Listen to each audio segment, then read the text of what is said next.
Hello guys, welcome to my channel. Magluluto tayo ngayon ng paksiw na isda.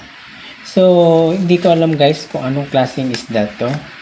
Pwede bang i-comment po sa comment section kung anong klaseng isda to? So, ipapaksiw ko yan guys. Ito yung ating mga ingredients. Black pepper, and then vinegar, patis, fish sauce, tsaka ito green chili. Lagyan ko ng magic sarap guys, and then ito kamatis, onion, bawang, and then salt, and then itong luya. Okay, so magluto na tayo ng paksiw na isda. So ilagay na natin itong mga ingredients. Okay, unahin natin yung luya. Ganito ako magpaksiw guys. And then sibuyas,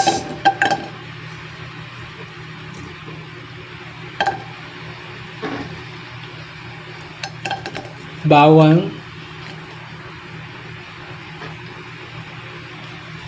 kamatis. Yan. So, ilagay na natin tong isda.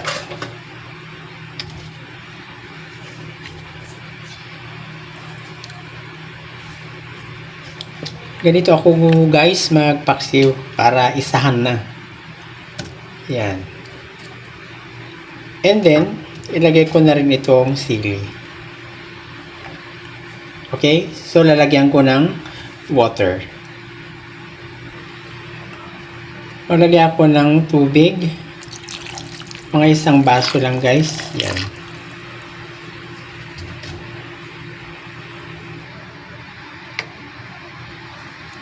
Black pepper, 1/2 teaspoon of salt,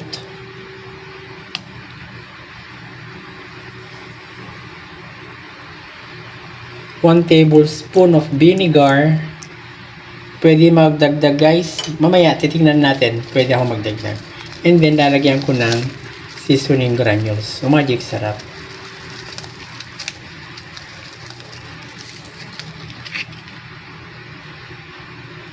At patis, 1 teaspoon guys, kasi baka maalat.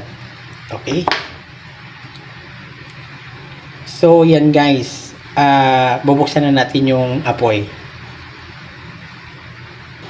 Yan, so binuksan na natin yung apoy. Kailangan guys wag malakas yung apoy pag kailangan nasa medium lang guys. Yan, and then i-cover na natin. Yan. So, hintayin na natin guys kumulo. Okay, tignan natin guys kung tama yung ating timpla. Ayan o, bango guys.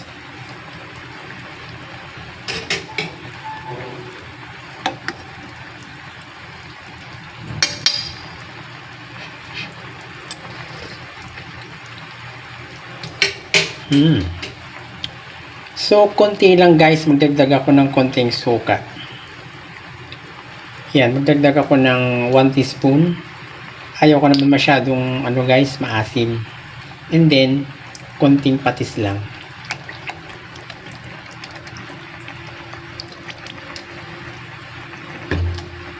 Tapos, maglalagay ako ng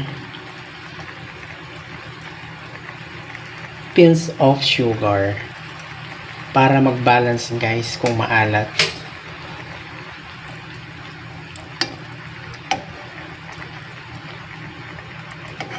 Yan. Tapos meron pa.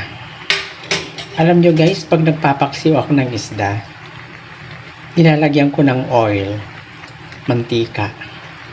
Kasi gusto ko yung parang malinamnam siya. Lalagyan ko ng mga 1 teaspoon siguro. Yan. Okay. And then, kuberan natin ulit para mabawasan konti yung sabaw niya. Okay. So, sunod lang guys.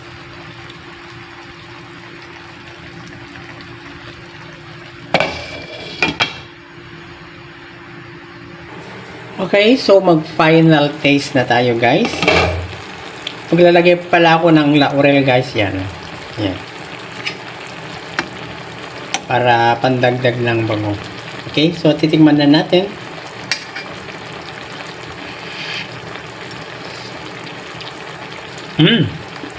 Perfect guys. Ang sarap. Okay, talalasahan ko yung may konting tamis. Tsaka ang sarap yung asim niya. Okay, so by the way guys, magluto na kayo ng ganitong paksiw. Hindi ko alam kung anong isda to guys. So pwede bang mag-comments kayo sa comment section kung anong klaseng isda to, kasi hindi ko alam. Maraming salamat guys. At niyanyan ko kayo na mag-subscribe sa aking YouTube channel. Kung nagustuhan nyo itong video na to, ay paki-click and share na lang. Maraming salamat. So ito na ang ating paksiw na isda. So luto na to guys. Thank you for watching. See you next in video. Bye bye.